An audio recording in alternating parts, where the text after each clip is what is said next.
You're listening to the Agronomy Show, presented by Advanced Agrilytics. Well, hello, listeners. This is Travis Martin with the Agronomy Show, and we're excited to have you back. So let's jump right to it. Today, we are recording on Monday, August 3rd, 2020. Another month is under our belts this growing season, and let's see where we stand across the Corn Belt with three new faces from the Advanced Agrilytics Precision Agronomy team. Our updates this week are going to come again from Iowa, Illinois, and Indiana. And this week we will start west and work our way back east. So with that, I'd like to first introduce Kalli Welte to the podcast. Kalli is based out of the Danbury, Iowa area. Kalli, give us a sense of your general geography. Where do you cover and what's the crop update here this first week of August? So first of all, thank you for having me today. I'm excited to be on here. Just to give you a little background for me, I cover the far western and northwest part of Iowa, and then also into Nebraska, located very close to Nebraska and South Dakota. So yeah, like I said, far western part of Iowa.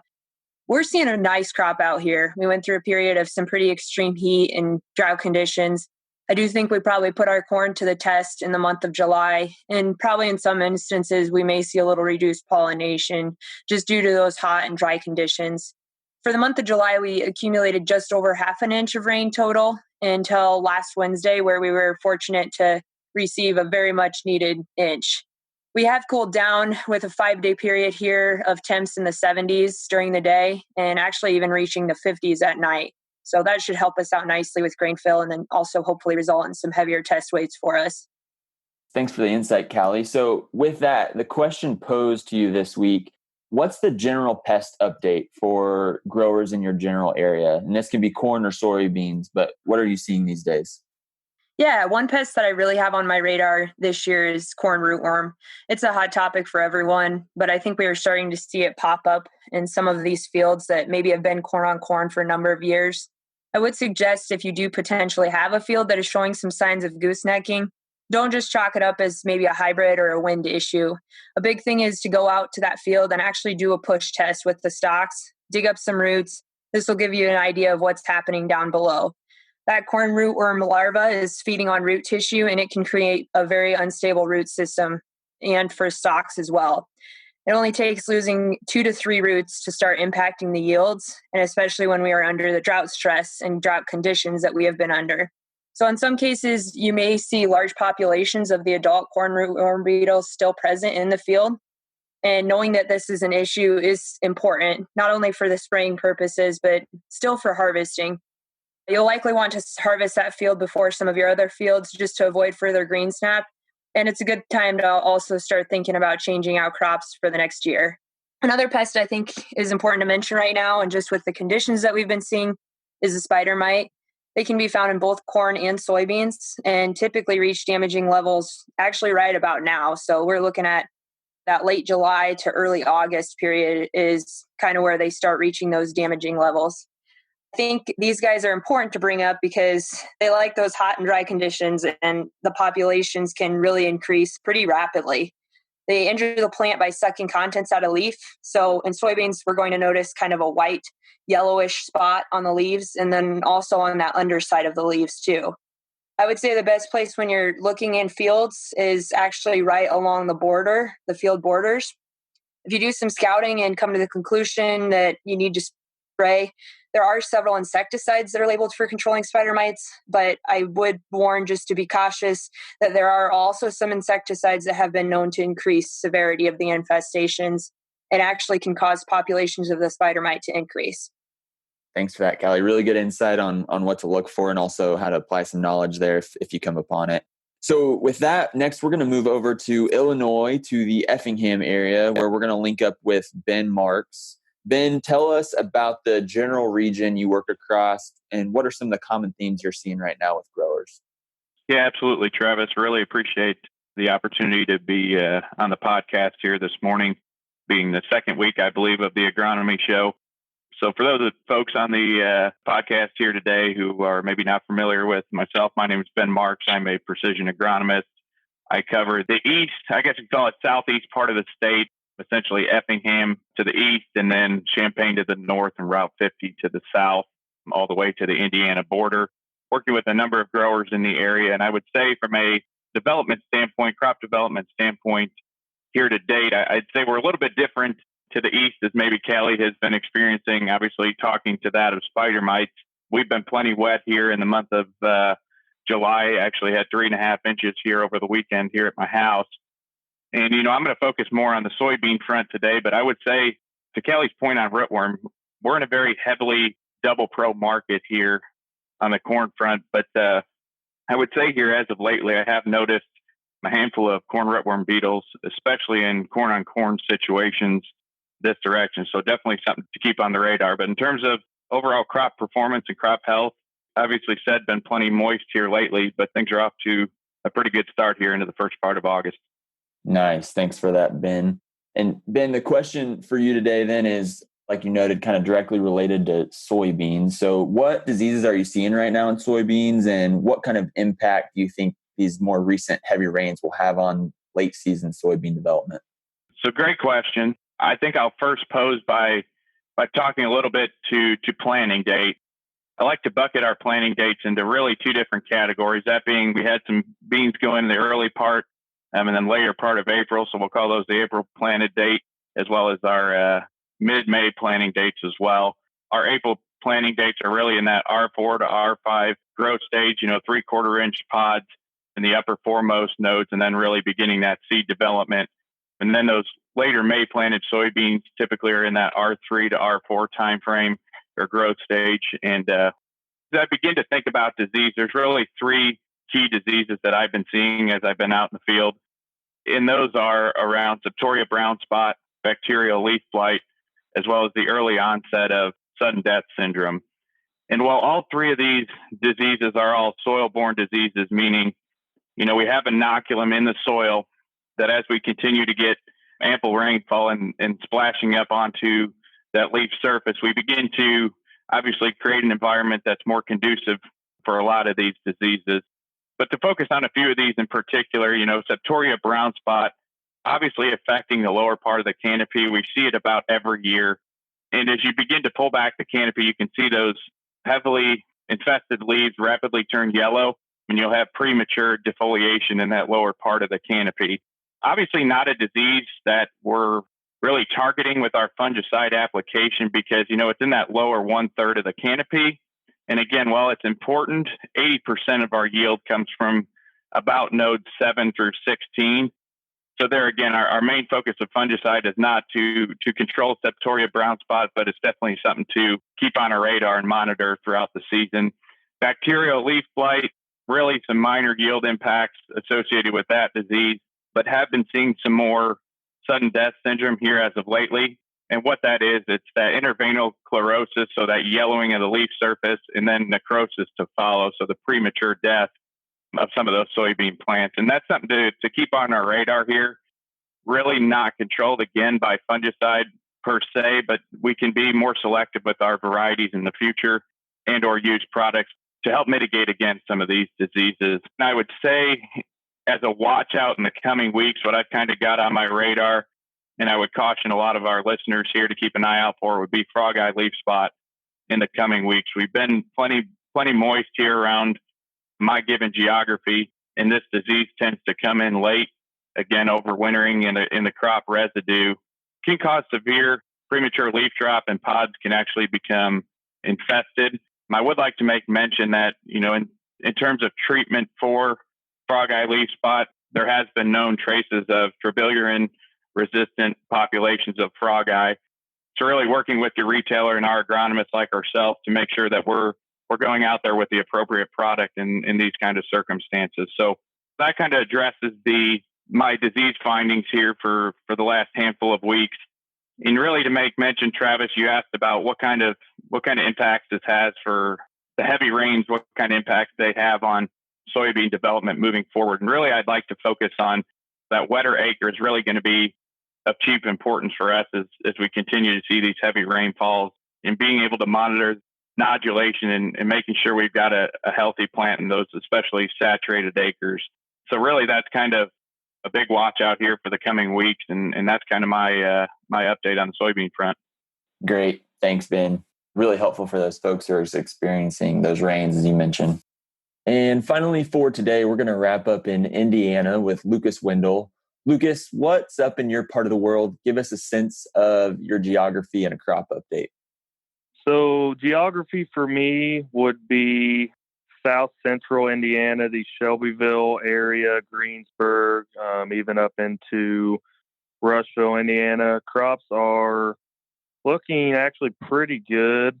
We hit some dry spells here a few weeks back that lasted anywhere from 3 to 5 weeks for guys. So there was some concern there later on, pre-tassel, that we were going to hit some stress, and that kind of led into some questions on what should we do with fungicide and things of that nature. But as we've got into August here, we've had a lot of saturation in all of those areas. So crops are actually looking very good. Grower mentality has really spiked. Guys are having a lot more thought on what do I need to put into this crop to get the potential out of it that we now have. So looking forward, I think guys are very positive. Where we go next is how are we going to get this crop to the end of the season here and do the best we can to maximize that potential that we now have out there. Great. Thanks for that, Lucas. And it's good to know grower sentiment is on the rise. So the question we have for you this week is focused on fungicide, and really how are you focusing on that cost not to spray, and what are the current conditions favoring disease? When I think about fungicide and the cost not to spray, I think of past trials we've done the last 3 to 4 years, and even other growers that we may not have a company trial on with Advanced Ag, but trial that they have done themselves for themselves to see, hey, what is the return on investment for us to do this? So I know the last couple years, it seems like each year it gets better and better. I know last year there were several guys that were in that 18 to 20 bushels an acre range for spraying just one tassel, and then even 15 to 18 bushel on a second pass. So you can see the cost not to spray there can actually be very big. Early on in this season, with the dry spells that we had, there was a lot of concern around, do I need to spend that money on this crop with what I already have in it, with current market prices and current weather patterns? What is the payoff for me to go out here and spend another 15 to 30 bucks an acre on this crop that I've already got a good chunk of money in? So you can see the cost not to spray can be a pretty good chunk of change, as well as if I've sprayed one time with these weather conditions we are seeing now, cool weather, a lot of saturation, this is going to really improve that environment for this disease to thrive in. So guys, I think are really going to have to look into, what do I have in this crop? What is my potential? And need to be prepared to even spray a second time here before we get through R3 and 4 to maybe even protect some of this crop even more.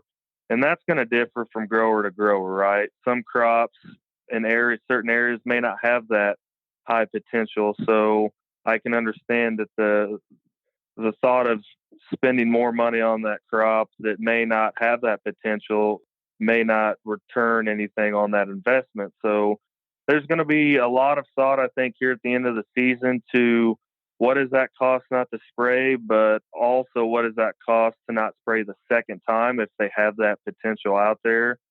And then moving forward from there, what is that product that I use? What did I use that first time? Was it a generic? Was it a higher price product? Did it have good gray leaf or southern rust tolerance? And taking that into account, you really need to look into that second pass. If you've had a generic or some sort of product like that out there that may not have a good strength on gray leaf or southern, guys are really going to have to look at that second pass if this stuff comes in late, heavy, and put a product out there that's really going to take care of it and get them to the end of the season. Good insight there, Lucas. Well, guys, thank you for those updates this week. Really helpful, and for taking those grower questions. As we kind of wrap this up, what are some final thoughts as we go into the next 7 to 10 days? As you're looking at the radar, you have mentioned pest and disease. What are some general themes that growers need to be aware of as we kind of get here into the month of August? This is a fun time for me being out there in the field, looking at things. And I would just encourage our growers to go ahead and go out there, get them scouting in. Take a little bit of time to kind of see where things are. You can see the differences right now in hybrids. You can see the differences in planting conditions, in terms of what we're looking at environmental. I know Ben talked a little bit earlier about a wet acre versus maybe a drier acre. Definitely going out and just scouting those areas and really taking this time as kind of a learning experience to just learn what you can do maybe differently in the future, learning which types of hybrids maybe manage or handle stress a little bit better.